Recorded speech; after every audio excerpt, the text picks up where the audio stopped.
بسم اللہ الرحمن الرحیم۔ السلام علیکم۔ بخاری وائس میں خوش آمدید۔ ہم اپنی یہ ادنیٰ سی کاوش حضور صلی اللہ علیہ وسلم کی خدمت میں پیش کرتے ہیں۔ اللہ قبول فرمائے، آمین۔ پیغمبر اسلام حضرت محمد مصطفیٰ صلی اللہ علیہ وسلم حضرت ابراہیم کی نسل سے تھے۔ حضرت ابراہیم اہواز، بابل یا عراق کے ایک قریہ کوسہ میں طوفان نوح سے 1081 سال بعد پیدا ہوئے۔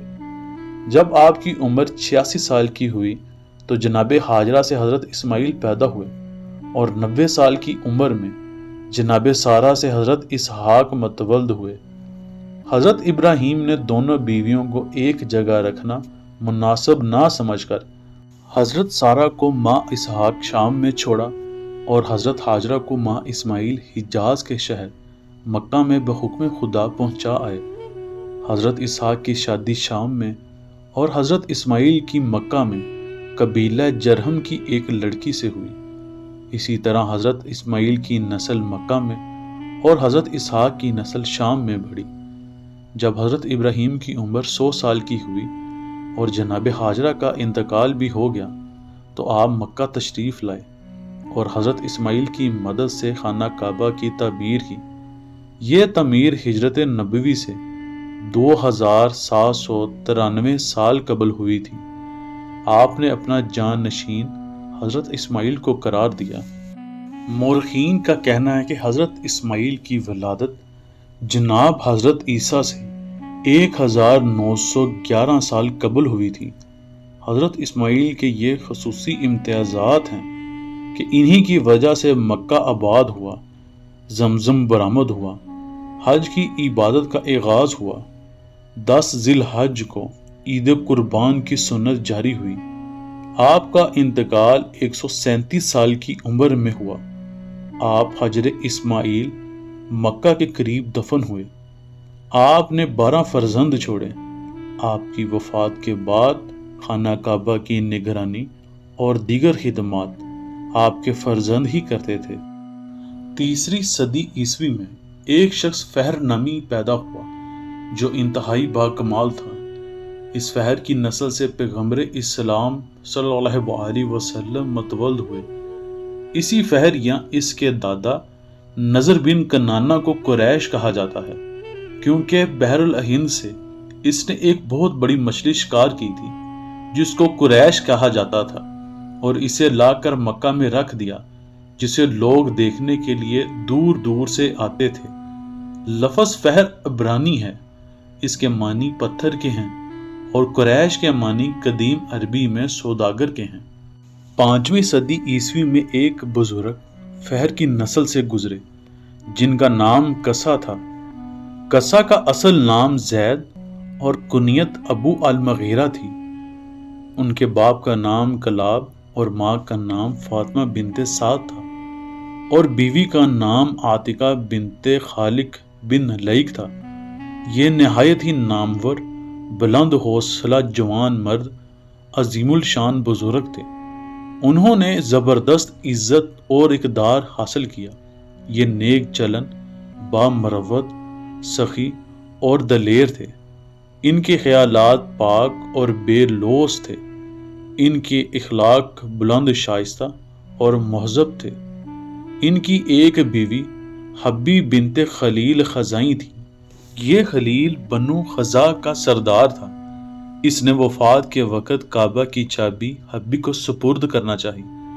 اس نے اپنی کمزوری کے حوالے سے انکار کر دیا۔ پھر اس نے اپنے ایک رشتہ دار ابو غشیان غزائی کے سپرد کی۔ اس نے اس اہم خدمت کو کسا کے ہاتھوں فروخت کر دیا۔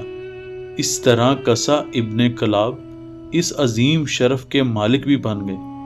انہوں نے خانہ کعبہ کی مرمت کروائی اور دروازہ بنوایا۔ رفع امہ کے سلسلے میں بے شمار خدمات بھی سر انجام دی۔ ان کا انتقال 480 عیسوی میں ہوا۔ مرنے کے بعد انہیں مقام حجون میں دفن کیا گیا۔ کسا کے 6 بیٹے تھے، جن میں عبد الدار سب سے بڑے اور عبد المناف سب سے لائق تھے۔ انہوں نے مرتے وقت بڑے بیٹے کو تمام مناصب سپرد کیے لیکن عبد المناف نے اپنی لیاقت کی وجہ سے سب میں شہرت حاصل کر لی۔ یہ قریش کے مسلم الثبوت سردار بن گئے۔ عبد المناف کا اصل نام مغیرہ اور کنیت ابو عبد شمس تھی، اور ماں کا نام حبی بنت خلیل تھا۔ انہوں نے عاتقہ بنت مرہ بن حلال سے شادی کی۔ انہیں حسن و جمال کی وجہ سے قمر کہا جاتا تھا۔ عبد المناف کو مغیرہ کہتے ہیں۔ وہ تقوی اور صلہ رحمی کی تلقین کیا کرتے تھے۔ باپ اور بیٹے دونوں ایک ہی عقیدہ پر تھے۔ انہوں نے کبھی بت پرستی نہیں کی تھی۔ جیسا کہ قرآن مجید میں ارشاد باری تعالیٰ ہے، اے نبی، ہم نے آپ کو سجدہ کرنے والوں کی پشت میں رکھا۔ عبد المنان اس کے جیتے جی تو کوئی جھگڑا نہ ہوا، لیکن ان کی وفات کے بعد ہاشم، مطلب، عبد شمس اور نوفل نمایاں حیثیت رکھتے تھے۔ میں یہ جذبہ ابھر پڑا کہ عبد الدار کی اولاد سے وہ مناصب لے لینے چاہیے جن کے وہ اہل نہیں۔ چنانچہ ان لوگوں نے بنی حضرت عبد الدار سے مناصب کی واپسی یا تقسیم کا سوال کیا۔ انہوں نے انکار کر دیا۔ اس کے بعد جنگ کا میدان ہموار ہو گیا۔ بالآخر اس بات پر صلح ہو گئی کہ کعبہ کی چابیاں اولاد عبد الدار کے پاس اور حوض وغیرہ کی ذمہ داری اولاد عبد مناف کے پاس رہے گی۔ حضرت عبد مناف کے ایک بیٹے عمرو، جن کی کنیت ابو نفلہ اور لقب ہاشم تھا، وہ اور عبد شمس دونوں جڑواں بچے اس طرح پیدا ہوئے کہ آپ کے پاؤں کا پنجہ عبد الشمس کی پیشانی سے چپکا ہوا تھا، جسے تلوار کے ذریعے علیحدہ کیا گیا اور بے انتہا خون بہا، جس کی تعبیر نجومیوں نے باہمی خون ریز جنگ سے کی، جو بالکل صحیح اتری، اور دونوں خاندانوں کے درمیان ہمیشہ جنگ متواتر سے جاری رہی، جس کا اختتام 143 ہجری میں ہوا۔ بنی عباس اور بنی امیہ میں ایسی خون ریز جنگ ہوئی جس نے بنی امیہ کی قوت، طاقت اور بلندی کا چراغ ہمیشہ کے لیے گل کر دیا۔ آپ فطرتاً سیر چشم اور فیاض تھے۔ دولت مندی میں بھی بڑی حیثیت کے حامل تھے کہ چھاچ کی خدمت ان کی زندگی کا کارنامہ تھی۔ مورخین کا کہنا ہے کہ آپ کو ہاشم اس لیے کہتے ہیں کہ آپ نے ایک شدید قحط کے موقع پر اپنی ذاتی دولت سے شام جا کر بہت کافی کیک خریدا اور اسے لا کر تقسیم کرتے ہوئے کہا، اسے شوربہ میں توڑ کر کھا جاؤ۔ ہاشم کے معنی توڑنے کے ہیں، لہٰذا ہاشم کہنے جانے لگے۔ آپ نے اپنی شادی اپنے خاندان کی ایک لڑکی سے کی جس سے حضرت اسد پیدا ہوئے۔ دوسری شادی ایک مشہور قبیلہ بنی عدی کی ایک لڑکی سے کی۔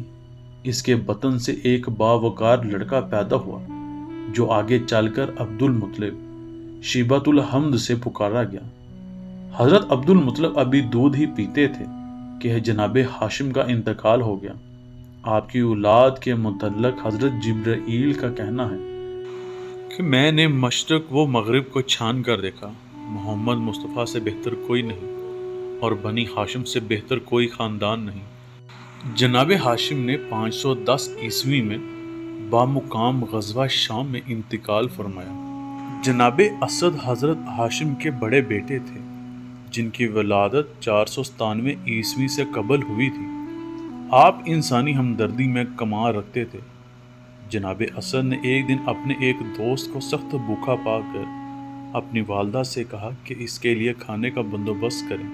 انہوں نے پنیر اور آٹا وغیرہ کافی مقدار میں اس کے گھر بھجوا کر اس کو سکون بخشا۔ پھر اسی واقعہ سے متاثر ہو کر جناب ہاشم نے اہل مکہ کو جمع کیا اور ان میں تجارت کا جذبہ و شوق پیدا کیا۔ مورخین کا کہنا ہے کہ شیر کے 500 نام ہیں جن میں ایک نام اسد بھی ہے۔ شیر بھوک اور پیاس پر صابر ہوتا ہے اور شیر کی اولاد کم ہوتی ہے۔ شاید یہی وجہ ہے کہ حضرت اسد کی اولاد کم تھی، بلکہ بعض روایات میں صرف ایک بیٹی فاطمہ بنت اسد کا ہی ذکر ملتا ہے جو حضرت علی کی والدہ گرامی قرار پائیں۔ حضرت عبد المطلب حضرت ہاشم کے نہایت جلیل القدر صاحبزادے تھے۔ 497 عیسوی میں پیدا ہوئے۔ والد کا انتقال بچپن میں ہی ہو چکا تھا۔ آپ کی پرورش آپ کے چچا نے کی اور خوش قسمتی سے آخر میں عرب کے سب سے بڑے سردار قرار پائے۔ آپ کی والدہ کا نام حضرت سلمہ تھا، جو شرافت و عظمت میں انتہائی بلندی کی مالک تھی۔ ابن ہشام کا کہنا ہے کہ خاندانی وقار کی وجہ سے اپنے نکاح کو اس بات سے مشروط کرتی تھی کہ جب چاہیں گی گھر چلی جائیں گی، یعنی تولید کے موقع پر میکے ہی رہیں گی۔ جناب عبد المطلب کا ایک نام شبیتہ الحمد بھی تھا، کیونکہ آپ کی ولادت کے وقت آپ کے سر پر سفید بال تھے، اور شیب سفید سر کو کہتے ہیں۔ آپ جوان ہوتے ہی حضرت ہاشم کی طرح نامور اور مشہور ہو گئے۔ آپ نے اپنے آباء و اجداد کی طرح اپنے اوپر شراب حرام کر رکھی تھی اور غار ہیرا میں بیٹھ کر عبادت کرتے تھے۔ آپ کا دسترخوان اتنا وسیع تھا کہ انسانوں کے علاوہ پرندوں کو بھی کھانا کھلایا جاتا تھا۔ مصیبت زدوں کی امداد، غریبوں کی خبر گیری ان کا خاصہ تھا۔ آپ نے بعض ایسے طریقے رائج کیے جو بعد میں مذہبی نقطہ نظر سے انسانی زندگی کے اصول بن گئے۔ مثلا نکاح، غیر محرم سے اجتناب، دختر کشی کی ممانعت، زنا پر پابندی اور آب زمزم کا کنواں دوبارہ سے کھدوایا جو مرور زمانہ سے بند ہو چکا تھا۔ آپ کے عہد کا ایک اہم واقعہ کعبہ پر لشکر کشی کا ہے۔ مورخین کا کہنا ہے کہ ابرہہ الاشرم جو یمن کا عیسائی بادشاہ تھا، اس میں مذہبی تعصب بے حد تھا۔ کعبہ کی عظمت و حرمت دیکھ کر آتش حسد سے بھڑک اٹھا۔ اس نے کعبہ کو ڈھانے کا فیصلہ کیا اور ایک عظیم الشان لشکر مکہ کی طرف روانہ کیا۔ عرب قبائل پہلے تو لڑنے کے لیے تیار ہوئے، لیکن لشکر کی کثرت دیکھ کر ہمت ہار بیٹھے اور مکہ کی پہاڑیوں میں اہل و عیال کے ساتھ جا چھپے۔ البتہ عبد المطلب اپنے ساتھیوں سمیت خانہ کعبہ کے دروازے پر جا کھڑے ہوئے اور کہا، مالک تیرا گھر ہے اور صرف تو ہی بچانے والا ہے۔ اسی دوران لشکر کے سردار نے مکہ والوں کے کھیت سے مویشی پکڑے، جن میں حضرت عبد المطلب کے 200 اونٹ بھی تھے۔ حضرت عبد المطلب نے ابرہہ سے ملنے کی درخواست کی، جو اس نے قبول کر لی۔ ابرہہ نے پرتباہ خیر مقدم کیا اور ان کے ساتھ تخت سے اتر کر فرش پر بیٹھا۔ حضرت عبد المطلب نے دوران گفتگو اپنے اونٹوں کی رہائی اور واپسی کا مطالبہ کیا۔ ابرہہ نے کہا، میں آپ کی بڑی عزت کرتا تھا، لیکن آپ نے جو سوال کیا ہے اس سے میری نظر میں آپ گر گئے ہیں۔ میں تو سمجھا تھا کہ آپ اپنے آبائی مکان کعبہ کے لیے کچھ کہنے آئے ہیں۔ آپ نے فرمایا، میں اونٹوں کا مالک ہوں، اونٹوں کا سوال کرتا ہوں، جبکہ کعبہ کا مالک خود ہی کعبہ کی حفاظت کر لے گا۔ اگلے دن ابرہہ لشکر کے ساتھ کعبہ پر حملہ آور ہونے کے لیے نکلا۔ وہ ایک سرخ ہاتھی پر سوار تھا جس کا نام محمود تھا۔ اللہ نے ابابیل کا ایک غول بھیجا جن کے ہاتھوں میں کنکریاں تھیں۔ جیسے ہی انہوں نے کنکریاں ہاتھیوں پر پھینکی تو انہوں نے گولیوں کا کام کیا۔ ابرہہ کا سارا لشکر ہاتھیوں سمیت ہلاک ہو گیا، جبکہ ابرہہ زخمی ہو کر بھاگا اور راستے میں مر گیا۔ اسی سال آقا دو جہاں اس دنیا میں تشریف لائے۔ حضرت عبداللہ حضرت عبد المطلب کے فرزند تھے۔ آپ کی کنیت ابو احمد تھی۔ آپ کی والدہ کا نام فاطمہ تھا، جو عمر بن سعد کی صاحبزادی تھی۔ آپ کے کئی بھائی تھے، لیکن ان میں حضرت ابو طالب کو بہت اہمیت حاصل تھی۔ آپ سنجیدہ اور شریف انسان تھے۔ آپ کی جلالت اور اخلاق دیکھ کر مکہ کے نوجوان آپ کو عزت کی نگاہ سے دیکھتے ہیں۔ آپ کے والد حضرت عبد المطلب نے منت مانگی کہ اللہ اگر مجھے 10 بیٹے دے تو ان میں سے ایک بیٹا قربان کروں گا۔ خدا نے آپ کی دعا قبول کی اور آپ کو 10 صاحبزادے عطا کیے۔ ان میں سے سب سے خوبصورت حضرت عبداللہ تھے۔ حضرت عبد المطلب نے نظر کی تعمیل کے لیے آپ کو پکڑا اور ذبح کرنے چلے۔ لوگوں نے پکڑ لیا اور کہا آپ کو رن نکالیں۔ ہر دفعہ نام حضرت عبداللہ کا ہی نکلتا۔ حضرت عبد المطلب نے سخت اصرار کے ساتھ انہیں ذبح کرنا چاہا، لیکن اونٹوں کی تعداد بڑھا کر 100 تک لے گئے۔ 3 دفعہ قرہ اونٹوں کے نام نکلا۔ 18 سال کی عمر میں حضرت عبد المطلب نے آپ کی شادی وہب بن مناف کی بیٹی حضرت آمنہ سے کر دی۔ 28 سال کی عمر میں جب آپ تجارت کی غرض سے مدینہ گئے تو ابوا کے مقام پر یہودیوں نے آپ کو زہر دے دیا۔ آپ کی قبر مبارک ابوا میں ہی ہے۔ آپ نے ترکہ میں 5 اونٹ، کچھ بکریاں اور 1 کنیز برکت ام ایمن چھوڑی۔ اس وقت آپ کی عمر مبارک 2 ماہ تھی۔ 6 سال کی عمر میں آپ صلی اللہ علیہ وسلم کی والدہ آپ کو اور حضرت ام ایمن کو لے کر حضرت عبداللہ کی قبر کی زیارت کے لیے گئی۔ وہاں انہوں نے 1 ماہ قیام کیا۔ واپسی پر حضرت آمنہ کا بھی انتقال ہو گیا۔ انہیں بھی وہیں ابوا دفن کیا گیا۔ یہ مدینہ سے 22 میل دور مکہ کی طرف ہے۔ حضرت ام ایمن آپ کو لے کر واپس مکہ آ گئیں۔ جب آپ کی عمر 8 سال ہوئی تو آپ کے دادا حضرت عبد المطلب 120 سال کی عمر میں وفات پا گئے۔ حضرت عبد المطلب نے وفات سے پہلے حضرت ابو طالب کو بلایا اور وصیت کی کہ اسے اپنے بیٹے جیسا سمجھنا، اور پھر گلے لگا کر جی بھر کر روئے۔ آپ کی وفات کے بعد حضرت ابو طالب اور حضرت فاطمہ بنت اسد نے اپنے بیٹوں سے بڑھ کر پیار کیا۔ حضرت ابو طالب اور حضرت فاطمہ بنت اسد نے 25 سال حضور صلی اللہ علیہ وسلم کی خدمت کی، یہاں تک کہ آپ ان کو ماں کہہ کر بلاتے تھے۔